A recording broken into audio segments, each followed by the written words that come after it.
Bismillahirrahmanirrahim. Assalamualaikum warahmatullahi wabarakatuh. Anak-anakku, di sini Bu Fira akan membimbing kalian belajar rangkuman bahasa Indonesia. Pada rangkuman kalian yang pertama, nomor 1, belajar tentang kata sifat, kata kerja, dan kata benda.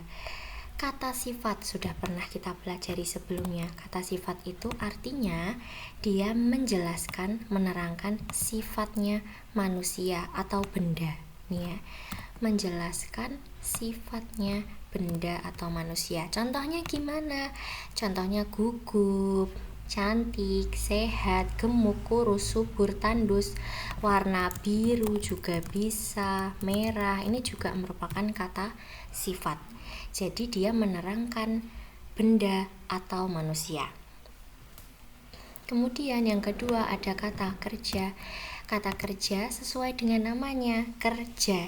Artinya menunjukkan tindakan atau aktivitas. Jadi kata kerja itu artinya adalah orang itu sedang bekerja atau bergerak. Contohnya apa kata kerja? Contohnya menghapus, menulis, mencukur, apalagi mencabut, menyanyi, menari, itu adalah kata kerja. Lalu berikutnya ada kata benda. Sesuai namanya, kata benda artinya dia adalah suatu benda atau menyatakan benda. Kata benda contohnya penghapus, pensil, tas. Misalkan ada buku, itu juga kata benda itu. Tahu ya bedanya ya? Ini biasanya sudah diajarkan sejak kelas 3, kata sifat, kata kerja, kata benda. Kemudian sekarang lanjut ke nomor 2. Nanti setelah rangkuman ini selesai kita akan bahas soal-soal, oke? Antonim dan sinonim. Antonim adalah sebuah lawan kata. Jadi katanya itu berlawanan. Diingat ya, antonim lawan kata. Contohnya, lawan kata atau antonim dari panas, jawabannya dingin. Antonim dari cantik, jawabannya jelek gitu. Pokoknya antonim itu adalah lawan kata. Sinonim. Sinonim itu apa? Sinonim adalah persamaan kata atau artinya sama. Misalkan contohnya cantik dan rupawan. Cantik sinonimnya rupawan. Gitu ya. Terus nomor 3 lanjut kata kalimat majemuk. Kalimat majemuk itu kita kemarin belajar ada 3. Kalimat majemuk setara, bertingkat, dan campuran. Ya toh. Kalimat majemuk setara itu biasanya dihubungkan dengan dan atau tetapi. Kalimat majemuk setara mereka bisa berdiri sendiri. Contohnya gimana? Contohnya aku memasak dan adik bermain bola. Bisa diberdirikan sendiri-sendiri. Misalkan gini, jadi cuma aku memasak, terus nanti enter adik main bola. Bermain bola. Nah, bisa dipisah. Kalau bisa dipisah kayak gini artinya adalah kalimat majemuk setara. Intinya dihubungkan pakai dan atau tetapi. Oke, lanjut. Majemuk bertingkat. Kalau majemuk bertingkat itu biasanya penghubungnya pakai agar, karena, dan sehingga. Contohnya, Doni ingin menjadi juara karena rajin beribadah. Bedanya gitu ya. Kalimat majemuk setara di sini pakai dan. Kalimat majemuk bertingkat pakai karena. Pakai penghubung yang berbeda antara setara dengan bertingkat. Kemudian yang ketiga kalimat majemuk campuran. Artinya adalah gabungan antara kalimat majemuk setara dan bertingkat. Kalau gabungan, jadi dia kata penghubungnya ya gabungan. Kata penghubungnya gabungan. Bisa pakai dan juga karena. Biasanya paling sering pakai dan karena. Misalkan gini, aku memasak dan ada kalimat penghubung, kalimat majemuk setara, adik bermain bola karena. Nah, ini ada dan ada karena. Ini disebut sebagai kalimat majemuk campuran karena ada kata dan juga karena. Bedanya gitu ya. Kalau setara pakai dan, seret. Kalau bertingkat pakai karena, Seret.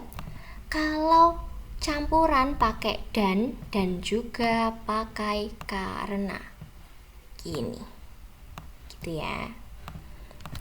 Mudah ini insya Allah. Lanjut yang nomor 4.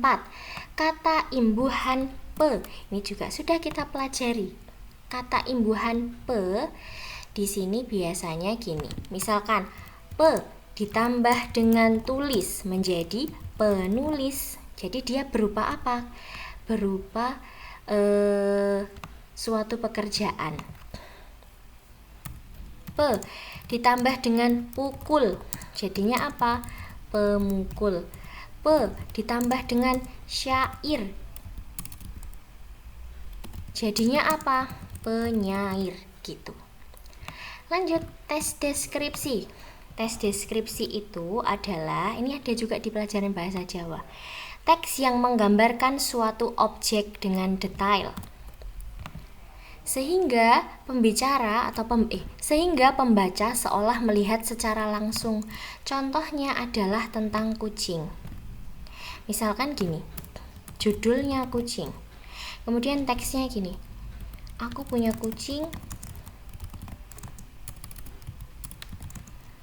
Dia berwarna putih dan hitam. Aku beri nama Leoni. Dia sangat imut. Nah, dan lain-lain. Ini adalah contoh dari teks deskripsi. Jadi kalian seolah-olah saat membaca, kalian seolah-olah melihat secara langsung kucingnya itu seperti apa. Nah, itu adalah tes deskripsi gitu ya. Lanjut. Nomor 6. Tentang majas. Majas ini kemarin Bu Fira jelaskan ada 2, majas hiperbola dan majas personifikasi. Hiperbola itu disebut sebagai majas yang melebih-lebihkan. Contohnya gimana? Contohnya adalah minuman ini membuatku kuat seperti baja. Jadi dia dilebih-lebihkan. Contoh lagi adalah kecantikannya dia membuat semua lebah datang. Nah, itu misalkan adalah hiperbola, majas hiperbola. Kalau personifikasi dari kata person ini adalah artinya orang atau manusia. Jadi maksudnya apa majas personifikasi? Maksudnya benda mati dihidupkan seperti manusia. Contohnya apa? Contohnya angin berbisik lembut di telingaku. Itu contohnya. Lagi contohnya pensil menari-nari di atas buku. Itu adalah majas personifikasi. Kemudian metafora. Ini ada lagi tambah 1. Dia adalah majas apa? Majas yang membandingkan secara langsung tanpa kata pembanding. Contohnya, ia adalah bunga desa di kampungnya. Maksudnya apa? Bunga desa itu maksudnya adalah dia yang paling cantik di desa. Ini adalah majas metafora. Kalian ingat-ingat, hiperbola itu melebih-lebihkan, personifikasi menghidupkan benda yang mati, metafora itu membandingkan. Kemudian lanjut nomor 7. Nomor 7 ini tentang nilai moral atau amanat. Nilai moral atau amanat ini adalah suatu pesan baik, bisa juga buruk dalam cerita. Seringkali baik ya, pesan baik dalam cerita. Ini adalah nilai moral atau amanat. Nah, amanat seperti yang kita dengarkan setiap hari Senin ya, amanat pembina upacara. Itu kan Bapak Ibu guru memberikan pesan baik. Nah, sama, nilai moral itu sama dengan amanat. Gitu ya, atau pesan yang bisa kita terima. Amanat ada 2, ada amanat implisit dan amanat eksplisit. Amanat implisit itu pesannya tidak tertulis di dalam paragraf. Jadi harus kita simpulkan sendiri dari bacaan. Kalian boleh stabiloin nanti ya, stabiloin sendiri. Terus amanat eksplisit ini apa? Amanat eksplisit pesannya tertulis langsung di dalam bacaan. Bedanya gitu. Implisit tidak tertulis, eksplisit tertulis. Misalkan di dalam suatu cerita ada gini. Pesan terakhirnya gini, oleh karena itu janganlah menjadi anak yang tidak pernah belajar. Nah, itu artinya amanatnya eksplisit. Tapi kalau amanat implisit dia tidak ada di dalam bacaan, tapi kita bisa memahami, oh iki maksudnya ceritanya gini toh, gitu. Nomor 8, teks fiksi dan non fiksi. Teks fiksi ini adalah cerita imajinasi, karangan, kira-kira atau kiasan. Contohnya gini, yang sering kita tahu kan kalau teks fiksi itu imajinasinya benar-benar berimajinasi. Nah, kalau ada kata kayak gini, sampah plastik ini dapat terurai 100 tahun lamanya. Nah, kalau kayak gini ini termasuk kata apa? Teks apa? Ternyata ini juga teks fiksi. Loh, kenapa, Bu? Karena di sini dia mengatakan dapat terurai 100 tahun lamanya. Lah, ini adalah apa? Ini adalah perkiraan atau kiasan. Sampah plastik itu sangat lama terurainya, sampai-sampai ada teks fiksi yang menuliskan dia baru bisa terurai selama 100 tahun lamanya. Padahal kita nggak tahu benar apa enggak, benar 100 tahun apa enggak tahu. Tapi kita mengkiaskan atau membuat seolah-olah sampah plastik ini lama sekali terurainya gitu. Terus lanjut, teks non-fiksi. Teks non-fiksi ini adalah teks yang benar-benar ditulis berdasarkan fakta. Yang tadi adalah imajinasi atau karangan atau perkiraan kiasan ya. Kalau non-fiksi itu berdasarkan fakta. Contohnya, suhu di Bojonegoro kota 36 derajat Celcius. Nah, ini benar. Karena apa? Karena sudah terukur suhunya. Benar, dia sudah terukur suhunya bahwa hari ini suhu di kota Bojonegoro 36 derajat. Paham ya bedanya ya? Pasti paham, anak-anak kelas 5 pinter kok. Nomor 9, kalimat langsung dan tidak langsung. Kalimat langsung itu dia memakai tanda petik. Nih loh, ingat-ingat ya, kalimat langsung itu dia pakai petik selalu. Juli mengatakan, nah ini ada petiknya nih, aku ingin belajar bahasa. Ini adalah kalimat langsung, ada petiknya. Terus yang kedua, ada kalimat tidak langsung. Kalimat tidak langsung tidak pernah punya tanda petik. Tidak punya tanda petik. Diucapkan oleh orang lain biasanya. Contohnya gini, tadi kan Juli mengatakan aku ingin belajar bahasa, ya toh. Terus yang kata tidak langsungnya, kata Agung, Juli mengatakan dia ingin belajar bahasa gitu. Jadi yang kata tidak langsung atau kalimat tidak langsung itu adalah orang lain yang bicara. Sedangkan yang langsung itu anaknya sendiri atau orang itu sendiri yang berbicara. Misalkan gini, ibu kalian mengatakan, ayo nak belajar. Contoh kalimat tidak langsungnya gimana? Kata bapak, ibu mengatakan aku harus belajar. Lah kayak gitu. Intonasinya kata langsung itu lebih ekspresif kalau kita baca, ya kan? Juli mengatakan aku ingin belajar bahasa. Sedangkan yang tidak langsung kita bisa mengucapkannya dengan biasa saja. Kata Agung, Juli mengatakan dia ingin belajar bahasa. Jadi intonasinya yang kalimat langsung lebih ekspresif atau bersemangat. Lanjut, nomor 10. Nomor 10 kita belajar tentang bagian-bagian surat dan kegunaannya. Yang pertama kita belajar tentang, bagian surat resmi ya ini ya. Bagian surat resmi itu ada apa saja? Dia punya kop surat, namanya kop surat. Kemudian ada tanggal, alamat, pembuka, isi, penutup, dan tanda tangan. Ini adalah contoh surat resmi. Kalian belum pernah nyoba bikin surat resmi, tapi sudah bikin surat yang non resmi. Surat yang non resmi ini diberikan ke siapa? Diberikan ke teman bisa, diberikan ke orang tua bisa. Sedangkan surat resmi itu adalah biasanya untuk kantor-kantor, sekolah-sekolah gitu pakai surat resmi. Kita belajar tentang kop surat. Kop surat itu gimana? Kop surat tuh kayak gini contohnya. Ini punyaannya SD Negeri Manuan. Nah, ini contohnya adalah kop surat. Kita coba lihat di sini ada logo. Ini logo Dinas Kabupaten, Dinas Pendidikan Kabupaten Bojonegoro.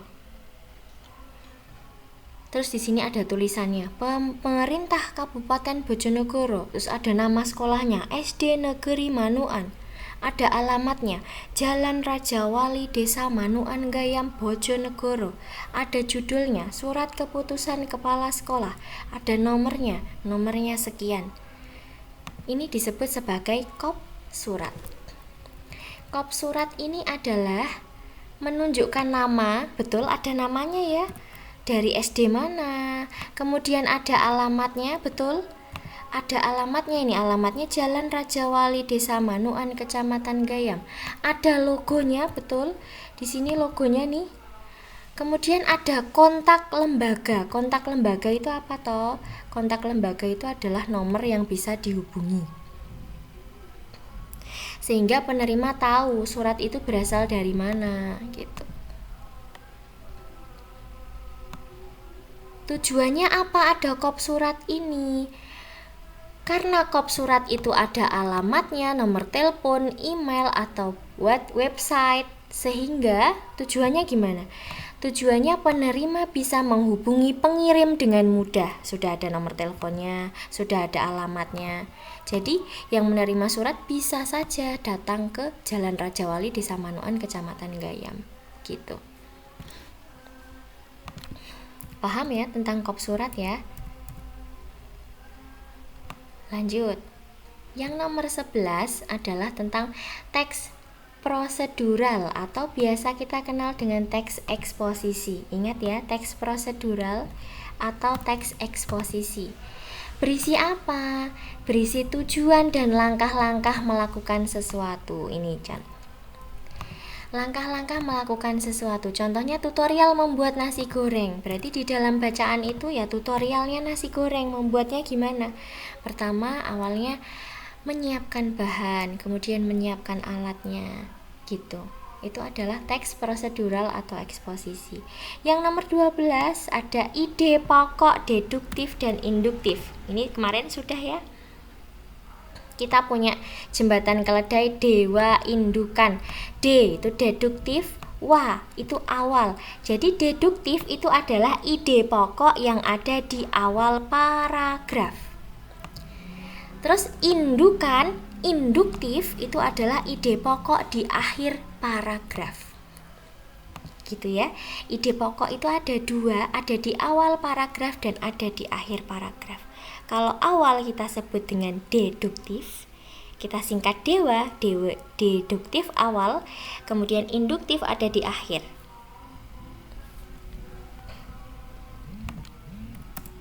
Ini ada materi baru nomor 13 ya. 13 ini adalah idiom. Idiom bacanya, idiom. Idiom adalah makna lain dari ungkapan. Jadi, sebuah ungkapan atau sebuah kata-kata yang lain itu disebut sebagai idiom. Contohnya apa? Contohnya buah tangan. Buah tangan itu bukan berarti orang tangannya membawa buah, bukan. Tapi buah tangan itu adalah oleh-oleh. Kemudian besar kepala, bukan berarti orang itu kepalanya ukurannya besar, tapi artinya sombong. Nah, ini disebut sebagai idiom. Jadi ada makna lain dari kata yang orang lain ungkapkan. Buah tangan, oh ternyata maksudnya oleh-oleh. Terus besar kepala, oh ternyata maksudnya sombong. Ada lagi, panjang tangan, bukan kok tangan anak itu panjang, tapi ternyata artinya adalah dia suka mencuri. Kemudian muka tembok. Muka tembok bukan berarti orang itu mukanya adalah tembok, tapi maksudnya tidak punya malu.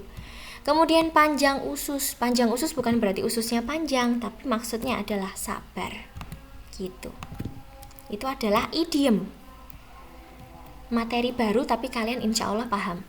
Terus yang nomor 14 tentang pewawancara dan narasumber. Ini kemarin kita sudah praktek secara langsung ya, tapi yang praktek cuma 3 pasang anak saja. Pewawancara itu apa? Pewawancara itu adalah seseorang yang menyusun pertanyaan wawancara. Selain menyusun, tentu saja dia juga yang melakukan wawancara. Dia yang bertanya, dia yang menyusun pertanyaan, kayak kalian kemarin. Kemudian narasumber ini apa? Narasumber adalah yang memberi informasi atau menjawab pertanyaan. Seperti kalian kemarin juga, ada yang jadi narasumber, ada yang jadi pewawancara. Kegiatan sebelum wawancara itu apa menurut kalian? Kegiatan sebelum wawancara itu adalah yang pertama, tentu saja harus membentuk atau menentukan topik ya. Kalian mau tanya apa? Ditentukan dulu topiknya. Kemudian kalian harus memilih narasumbernya juga siapa, ya enggak? Lah kalau mau wawancara kok kita nggak tahu siapa yang mau diwawancarai, kan aneh. Lalu kita harus menyiapkan pertanyaan seperti yang kalian lakukan kemarin. Kalian sudah punya nih narasumbernya adalah teman sebangku kalian. Kemudian kalian menyiapkan pertanyaan, kalian buat. Kemudian kalau orangnya bukan teman kalian ya yang diwawancara, maka kalian akan membuat jadwal. Nah, bapaknya, ibunya itu diwawancarainya bisanya jam berapa, hari apa. Kemudian kita juga harus mempelajari narasumber. Lah ini yang penting. Kita harus tahu orang itu karakternya gimana, apakah mau diajak wawancara, apakah tidak mau diajak wawancara. Ini disebut sebagai mempelajari narasumber. Gitu. Nah, rangkumannya sudah selesai kita kupas. Habis ini kita belajar soal-soalnya.